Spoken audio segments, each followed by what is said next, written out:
В селе Хатасы прошла очередная выездная коллегия Комитета по обеспечению жизнедеятельности населения республики. В рамках совещания также прошла выставка действующих образцов сил и средств службы спасения республики и государственной противопожарной службы. Ну а полигон со спецтехникой и снаряжением посетили школьники и жители села. С подробностями Сергей Алексеев.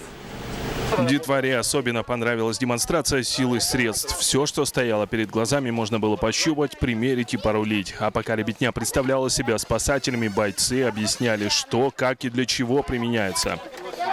Детям же все интересно, пощупать, одевать маски-то. Возрастающее поколение. Внимание посетителей привлек и мастер-класс. Дети внимательно наблюдали, пока спасатели наглядно показывали простые, но действенные приемы оказания экстренной медицинской помощи. Этот урок запомнится нашим учащимся, нашим жителям, именно как вести себя при чрезвычайных ситуациях. Далее уже на самом совещании обсуждали повышение эффективности работы службы спасения в муниципальных образованиях. Вопрос очень серьезный. На одного спасателя в республике приходится порядка 30 тысяч квадратных километров. Очень часто для того, чтобы выехать на поисково-спасательные работы, отряду приходится сначала преодолеть сотни, если не тысячи километров, прежде чем добраться на место, где требуется помощь. Добраться из одного конца в другой быстро невозможно. Даже с учетом авиации это надо лететь полдня.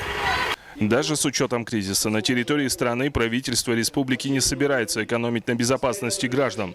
Поддержка государственной противопожарной службы и службы спасения Якутии останется на уровне. Есть кризис, он повлияет на всех, но постараемся, чтобы службы, которые непосредственно задействованы для спасения населения, для спасения людей, чтобы на них это никоим образом не отразилось. Потому что мы прекрасно понимаем, что это не бюджетная сфера, это именно риски, связанные с жизнью людей, в том числе и самих сотрудников, самих спасателей. Поэтому здесь будем работать. Я думаю, обороты мы снижать ни в коем случае не будем. В итоге мероприятия участники совещания решили усилить меры по предупреждению гибели детей на пожарах и профилактической работе с населением республики. Кроме того, стороны продолжат работы по повышению эффективности структурных подразделений в муниципальных образованиях Якутии. Сергей Алексеев, НВК «Саха», село Хатасы.